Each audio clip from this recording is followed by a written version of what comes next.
At our Mother's Day party, my daughter stood in the middle of the restaurant holding a velvet jewelry box while everyone watched her with admiration.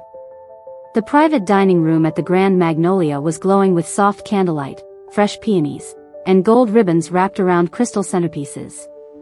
It looked like the kind of celebration families post online to prove how perfect they are. My daughter, Vanessa, smiled warmly at her mother-in-law, Patricia, and said, "You've been like a second mother to me. I honestly don't know what I would do without you." Then she opened the box. Inside was a diamond bracelet that had to cost more than my first car. Everyone gasped. Patricia covered her mouth dramatically while my son-in-law wrapped an arm around her shoulders. A waiter rolled over another surprise moments later, brochures for a luxury cruise through the Greek islands. The whole table burst into applause. I clapped too. Slowly. Politely. Then Vanessa turned toward me. "Oh, and this one's for you, Mom," she said casually. She reached into a paper gift bag from a dollar store and pulled out a small plastic rose with glitter glued around the edges. The price sticker was still attached to the stem. $5. A few people laughed softly, thinking it was some harmless joke. Someone at the far end of the table awkwardly sipped wine to avoid looking at me directly. Vanessa smiled. "Cute, right? I saw it and thought of you immediately."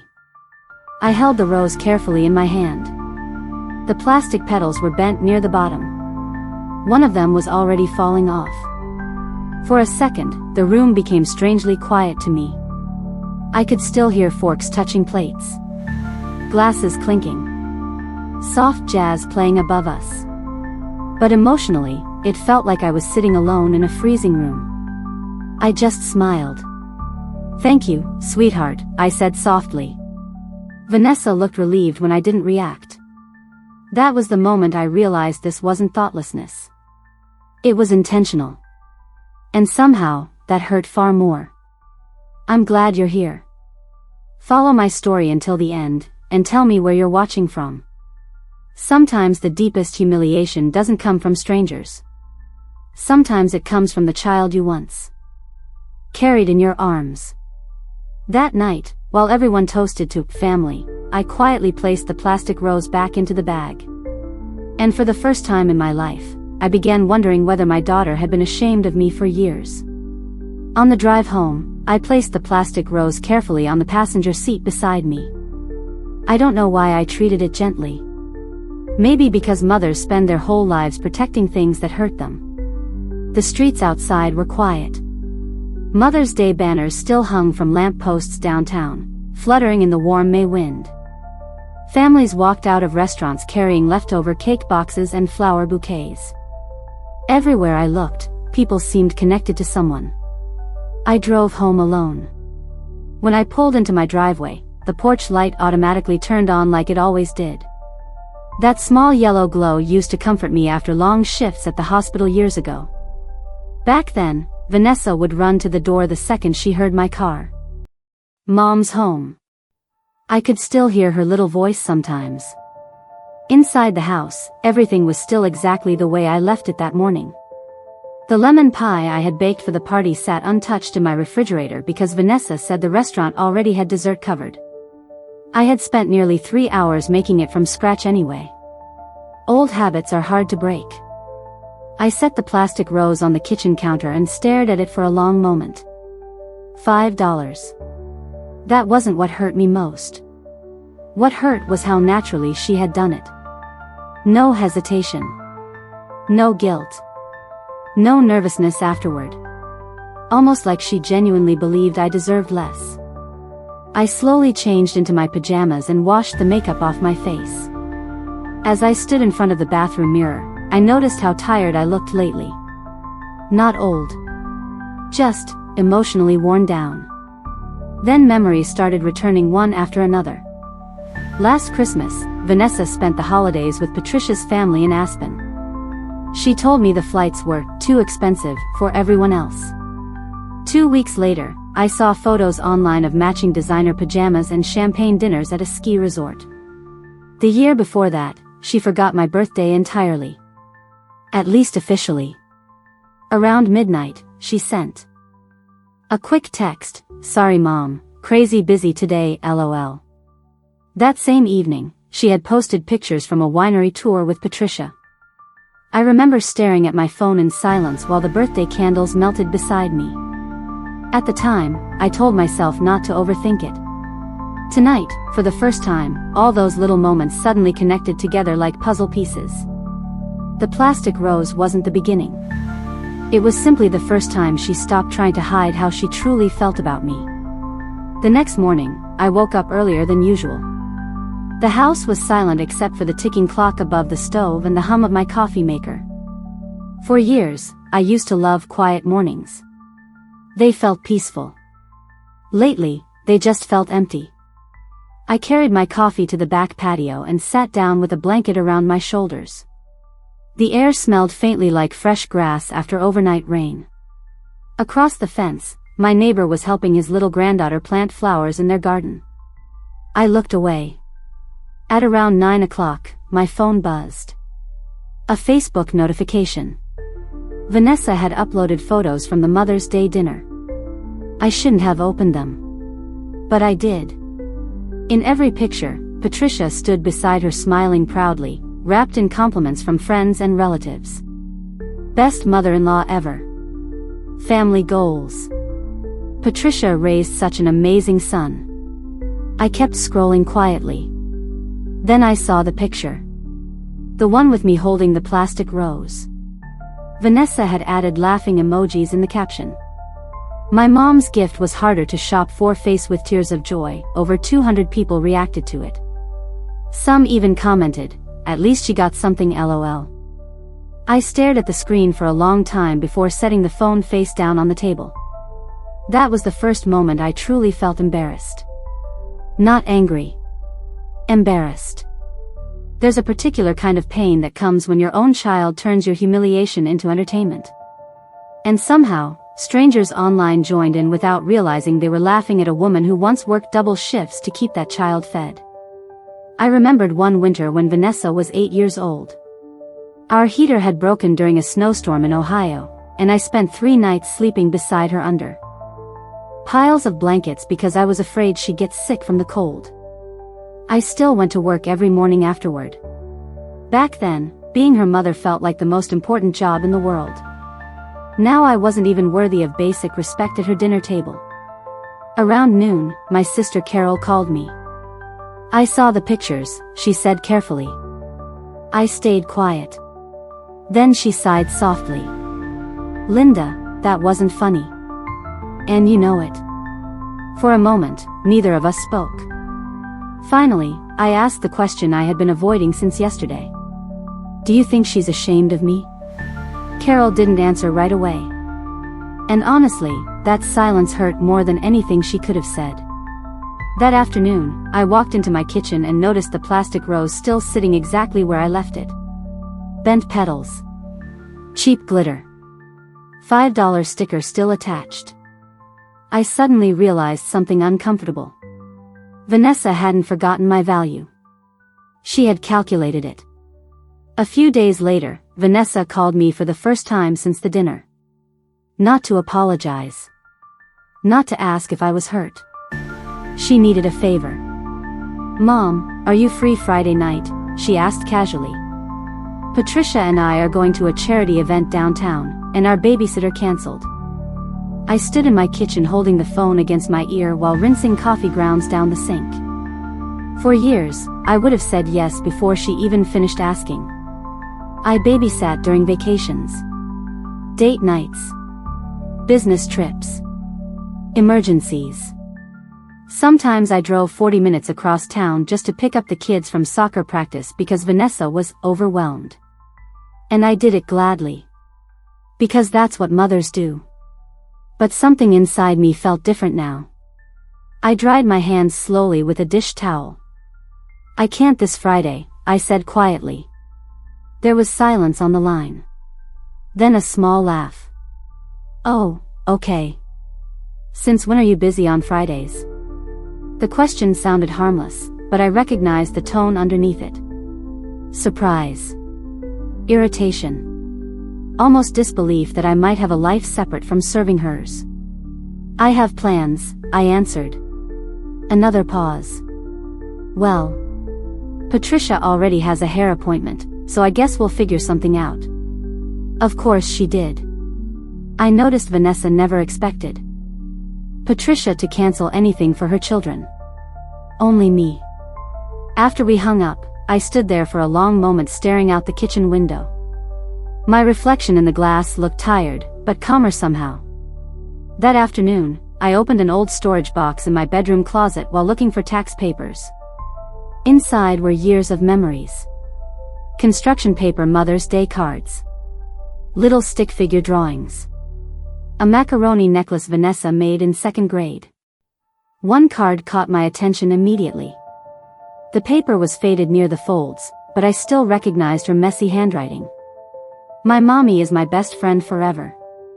I sat down on the edge of the bed holding it carefully in both hands. For a second, I missed that little girl so much it physically hurt. Not the woman she had become. The little girl who used to wait by the window every evening for me to come home from work. I think that's the cruelest part about motherhood sometimes. You spend years loving someone completely, while slowly realizing they may only remember the parts of you that were useful to them. Later that night, I checked Facebook again. Vanessa had posted another picture from the restaurant. This time it was just her and Patricia smiling together beside the cruise brochures. The caption said, "So grateful for the women who truly show up for me." I read that sentence 3 times. Then I quietly closed the app.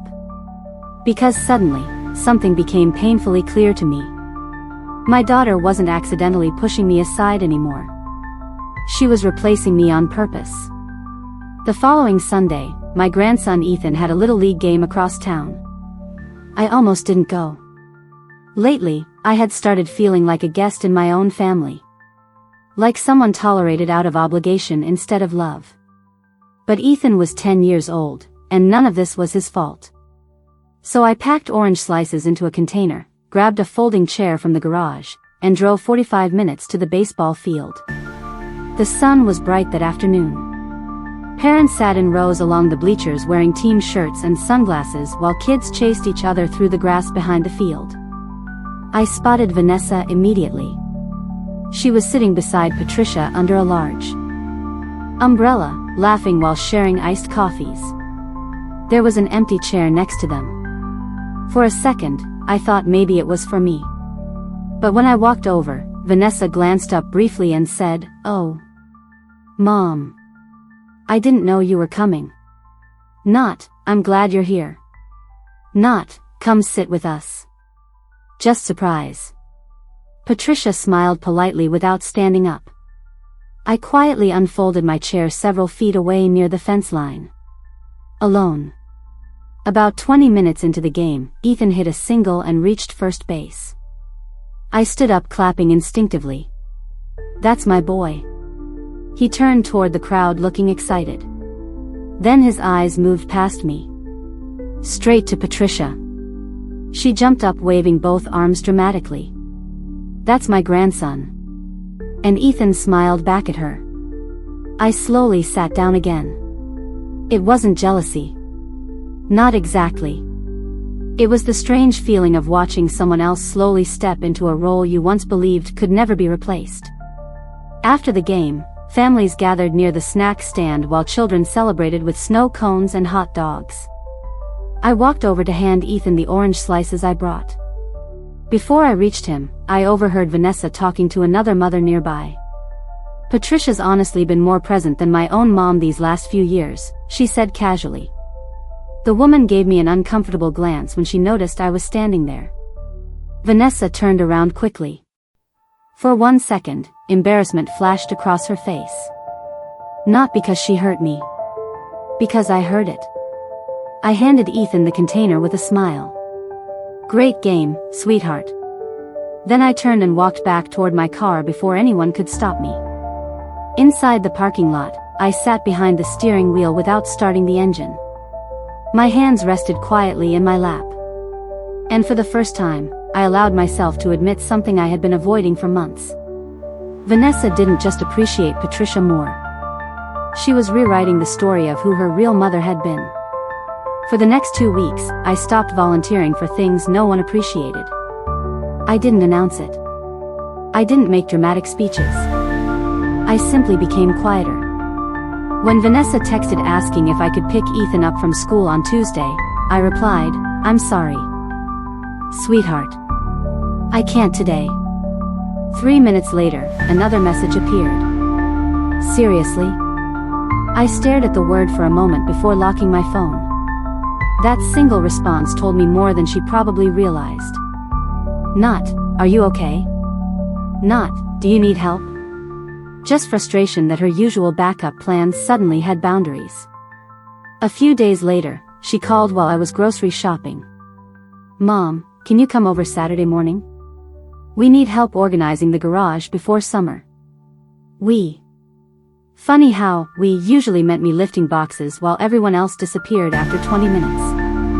"I already have plans," I answered calmly while placing tomatoes into a produce bag. Silence again. Then came the sigh. "Well, Patricia's busy this weekend." There it was. That comparison again. Not spoken directly, but always present underneath every conversation. I drove home slowly that afternoon thinking about how many years I had spent proving my love through usefulness. Free childcare, holiday cooking, emergency loans, laundry during difficult pregnancies, helping with their down payment when interest rates climbed too high. I had given so much to Vanessa's adult life that parts of my own retirement quietly disappeared along the way. And somehow, the more I gave, the less visible I became. That evening, I opened one of my old banking folders while searching for insurance papers. Inside were copies of checks I barely remembered writing. $8,000 for Vanessa's wedding venue. $12,000 toward their first house. Thousands more over the years for temporary emergencies that were never repaid. I sat at the dining room table staring at the numbers while the kitchen clock ticked softly behind me. Patricia received luxury cruises and public praise. I received a plastic rose. For the first time, I asked myself a question I had avoided my entire life. Had Vanessa ever truly loved me? Or had she simply loved what I provided? My chest tightened the moment that thought entered my mind. Because no mother wants to question the sincerity of her own child's love. But once certain truths enter your heart, they don't leave quietly. Later that night, another Facebook post appeared. Vanessa and Patricia at a spa. Together. Matching robes. Champagne glasses. Smiling faces. The caption read, "Self-care day with the woman who always shows up for me." I looked around my quiet house. At the unpaid sacrifices. The years of invisible labor. The lonely dinners. Then I slowly closed my phone and whispered something to myself I never imagined saying. Maybe it's time I stop showing up for people who only notice me when they need something. The following week, Vanessa finally came to visit.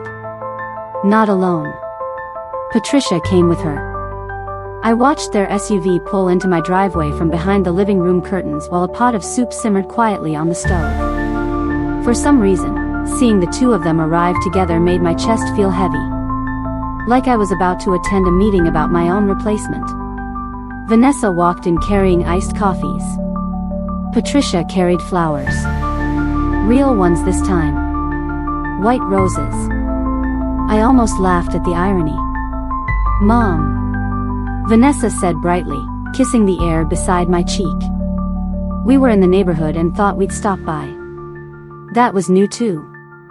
She used to call first. Patricia smiled politely and placed the bouquet on my counter. "These reminded me of you." I thanked her softly. The strange thing was, Patricia herself had never actually been cruel to me. A little performative sometimes. A little too polished. But not openly unkind. That somehow made everything more confusing. Because the real pain wasn't coming from a stranger. It was coming from my own daughter. The three of us sat in the kitchen while Vanessa scrolled through her phone talking about cruise excursions and spa packages Patricia wanted to book. Every story somehow circled back to Patricia. Patricia likes this. Patricia recommended that. Patricia thinks we should visit Santorini next year. I stirred my soup quietly and listened like background furniture. Then Vanessa suddenly looked up. "Oh, by the way," she said casually, "Ethan's private school tuition is increasing again next semester." There it was. The real reason for the visit. I stayed calm. "That's expensive." Vanessa nodded dramatically. "It's just hard right now with inflation and everything." Interesting. Money was tight. Yet there was still room for luxury cruises and diamond bracelets. Patricia shifted slightly in her chair but said nothing. Vanessa continued, speaking carefully now. "I mean, you've always cared about Ethan's future more than anyone." I noticed how skillfully she framed it. Not as a request. As an obligation. For years, that strategy worked perfectly on me. Because guilt is a powerful leash when attached to motherhood. I folded my napkin slowly onto the table. "How much is tuition now?" I asked. "About 18,000 a year." 18,000. Almost the exact amount I had watched her spend celebrating another woman on Mother's Day. A strange calm settled over me then. Not anger. Clarity. For the first time, I saw the pattern without emotion clouding it. I was respected privately only when financial help was needed. Publicly, I was treated like an embarrassment. Vanessa kept talking, probably expecting me to offer help automatically like I always had before. But this time, I didn't interrupt. I didn't rescue her from discomfort. I just listened quietly while something inside me finally began to harden. Vanessa kept talking about Ethan's tuition while stirring her iced coffee with the tiny black straw. I noticed she never once asked whether I could actually afford to help. She simply assumed I would. The same way people assume the sun will rise every morning. Reliable. Predictable. Useful. Patricia finally spoke softly. "Private schools are incredibly expensive these days." I nodded politely. "They are." Then Vanessa leaned forward slightly. "I mean, after Dad passed, you said family was the most important thing to you." There it was again. That gentle manipulation wrapped in sentimental language. My late husband had been gone for 11 years, but somehow his memory still became a tool whenever Vanessa wanted something from me. I folded my hands carefully in my lap. "You spent a lot on Mother's Day," I said calmly. The room immediately went quiet. Vanessa blinked. "What does that have to do with Ethan?" "Nothing," I answered softly. "I was just thinking about priorities." A flash of irritation crossed her face. Patricia suddenly became very interested in her coffee cup. Vanessa let out a short laugh. "Seriously, Mom? You're still upset about that stupid little rose?" I didn't respond right away. Because the rose itself had never been the point. The point was what it represented. Disrespect. Replacement. Humiliation disguised as humor. Vanessa shook her head dramatically. "You always take things so personally." That sentence settled heavily between us. For years, I had heard different versions of it every time my feelings became inconvenient. I looked directly at my daughter for the first time since she arrived. "Did you mean to embarrass me that night?" Her expression hardened almost instantly. "Oh my God, Mom. It was a joke." "A joke for who?" She crossed her arms. "You know what? Patricia would never create this kind of drama over a harmless gift." There it was. The comparison spoken out loud. I saw Patricia glance toward her quickly, almost uncomfortable now. But Vanessa kept going. "She's classy. She doesn't need attention all the time." Classy. Such a small word. And yet somehow it managed to make me feel cheap, old, and unwanted all at once. I felt my throat tighten, but I refused to cry in front of them. Not anymore. For a few seconds, nobody spoke. The soup on the stove continued simmering quietly behind us. Finally, I stood up and carried my bowl to the sink. "When your father died," I said softly, "I worked 12-hour shifts for almost 3 years straight to keep this family afloat." Vanessa stayed silent. "I sold my jewelry to help pay for your college apartment." Still silence. I turned around slowly. "And somehow, after all these years, you still managed to make me feel like I should be grateful for a plastic flower." Vanessa looked away first. Not guilty. Annoyed. That was the moment something inside me finally stopped breaking. And started closing. After Vanessa and Patricia left, the house felt unusually quiet. Not peaceful. Just empty in a different way. I stood at the kitchen sink for a long time staring out the window while rain tapped softly against the glass. Their coffee cups still sat on the table beside untouched napkins. One of Patricia's white roses had already started drooping inside the vase. Funny how quickly beautiful things fade. I cleaned the kitchen slowly that evening, but my mind kept replaying Vanessa's words. "She's classy." Such a simple sentence. Yet somehow it carried years of judgment inside it. I suddenly remembered the dress I wore to Vanessa's wedding 15 years earlier. Navy blue. Off the rack from Macy's because I couldn't afford designer boutiques back then. I spent weeks feeling embarrassed standing beside wealthier relatives in their expensive gowns. But Vanessa hugged me before the ceremony and whispered, "You look beautiful, Mom." At least I thought she meant it. Now I wasn't so sure anymore. The next morning, I drove downtown alone. Not to shop. Not to visit friends. I parked outside a small law office near the courthouse and sat in my car for almost 10 minutes before going inside. The gold lettering on the glass door read, "Harrison & Cole, Estate Planning." Even seeing those words made my stomach tighten. A young receptionist greeted me kindly while soft piano music played somewhere in the background. I suddenly felt very old sitting there among polished furniture and framed certificates. But I stayed. Because for the first time in years, I wasn't walking into a room to help someone else. I was finally there for myself. An hour later, I sat across from Mr. Harrison, a silver-haired attorney probably around my age. He reviewed my paperwork quietly.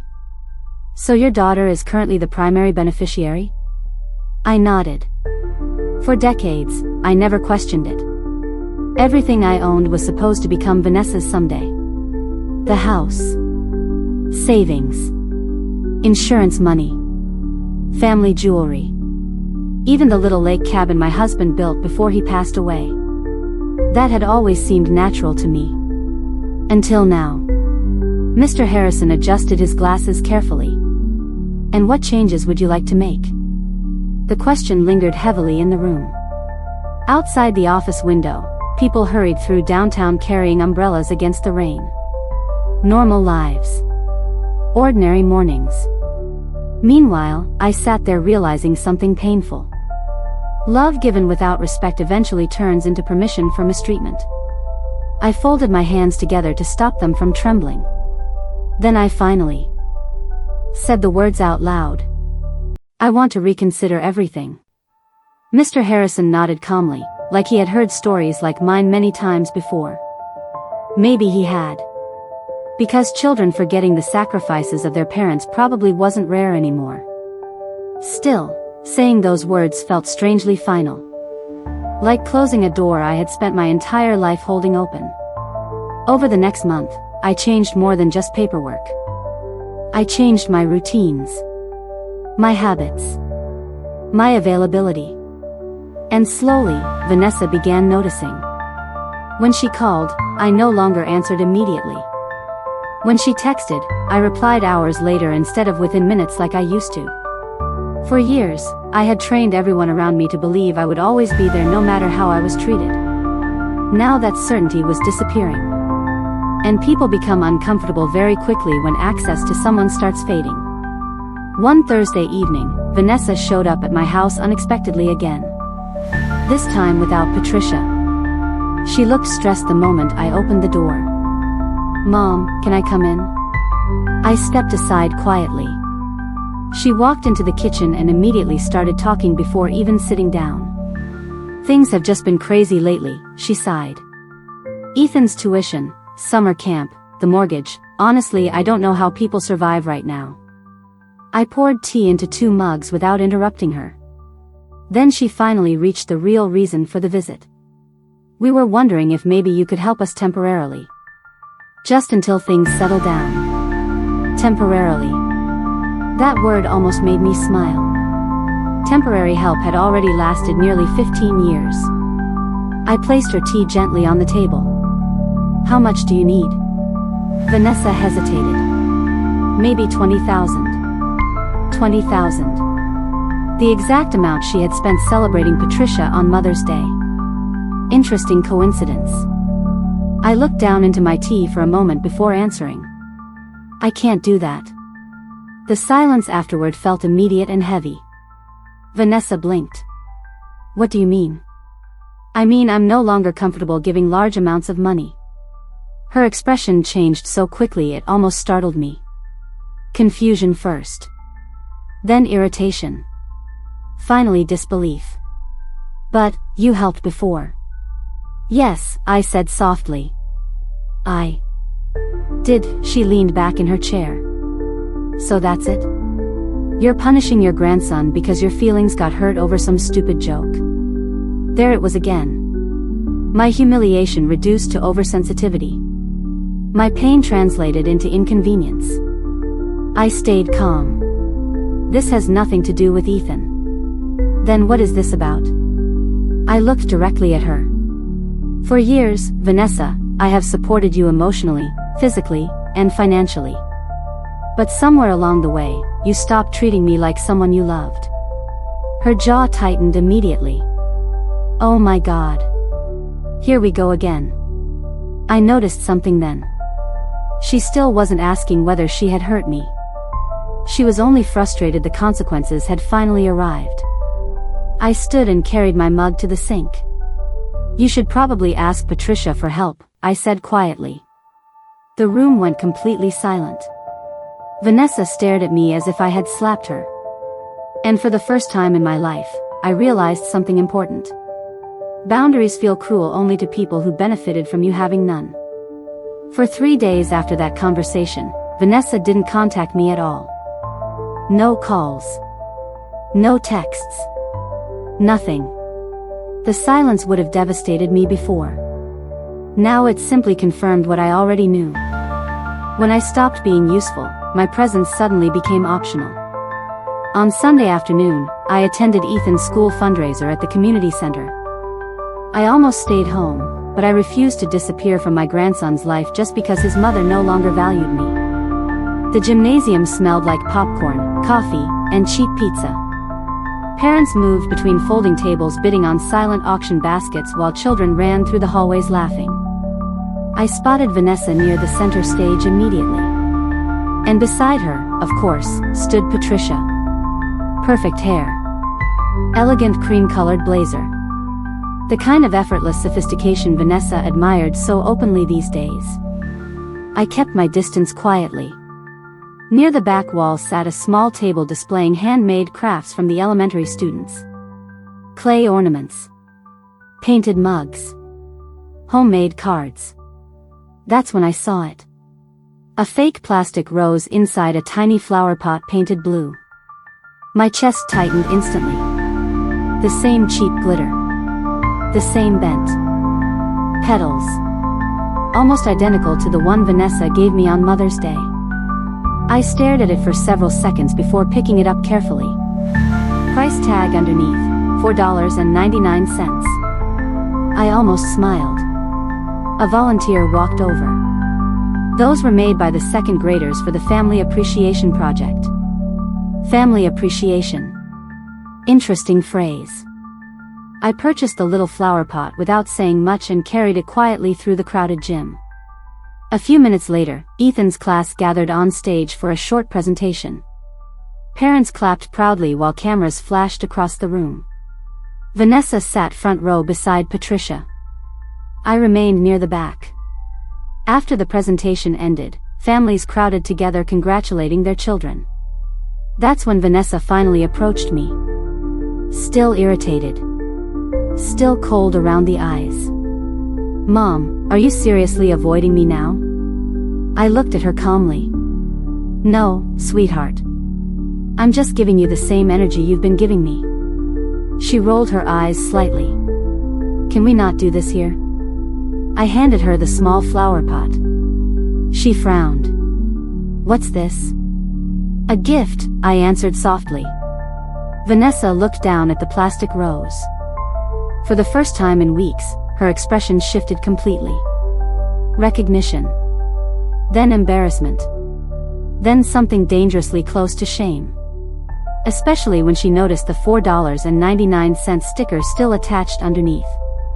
Around us, the noise of the fundraiser continued normally. Children laughing. Parents talking. Chairs scraping across the gym floor. But between us, everything suddenly felt very still. I smiled gently. "I saw it and thought of you immediately." The exact words she once used on me. Vanessa's face flushed instantly. And finally, she understood what public humiliation actually felt like. Vanessa barely spoke to me after the fundraiser. For almost 2 weeks, the only messages I received were short and practical. "Ethan has practice Thursday. Can you send me Grandpa's old recipe?" No warmth. No apology. But something had changed. For the first time, she sounded careful around me.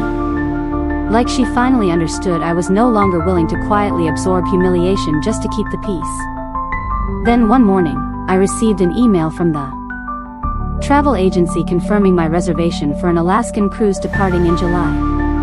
1 ticket. Ocean view cabin. 14 days. I stared at the confirmation screen for a long moment and smiled to myself. All those years, I spent my money rescuing other people's lives while postponing my own happiness for someday. Someday finally arrived. A week later, I drove to the lake cabin my husband built nearly 20 years ago. The old wooden porch still creaked the same way it always had. Pine trees surrounded the property, and the water reflected the afternoon sunlight like glass. Peaceful. Simple. Mine. I sat on the dock with a cup of coffee wrapped between my hands and thought about everything that had happened since Mother's Day. Oddly enough, I no longer felt angry. Sad sometimes. Disappointed often. But not angry. Because eventually, clarity replaces heartbreak. And clarity can be very freeing. That evening, Vanessa called unexpectedly. Her voice sounded smaller than usual. "Mom. Ethan wants to know if you're coming to his birthday dinner next weekend." I looked across the lake while the wind moved softly through the trees. "Of course I am," I answered gently. "He's my grandson." Silence lingered for a second before she quietly added, "He misses you." Not, "I miss you." Still, it was the closest thing to honesty I'd heard from her in months. Before hanging up, Vanessa hesitated. Then finally said the words I never thought would come. "I didn't realize how much I hurt you." I closed my eyes briefly. The strange thing about apologies is that they don't erase pain. They simply acknowledge it existed. And sometimes, that's enough to let your heart rest. "I know," I said softly. Nothing more. After the call ended, I walked inside the cabin and placed the plastic rose from Mother's Day into an old kitchen drawer beside takeout menus and spare batteries. Not displayed. Not treasured. Just stored away with other things that no longer mattered. Because the truth is, that little $5 flower eventually gave me something priceless. It forced me to stop confusing sacrifice with love. These days, I still see Vanessa. I still hug my grandson. I still show up for birthdays. And school plays. But differently now. With boundaries. With self-respect. with the understanding that motherhood should never require a woman to disappear completely just to be appreciated. And sometimes the strongest thing a mother can do is finally stop begging to be valued by the very people she raised.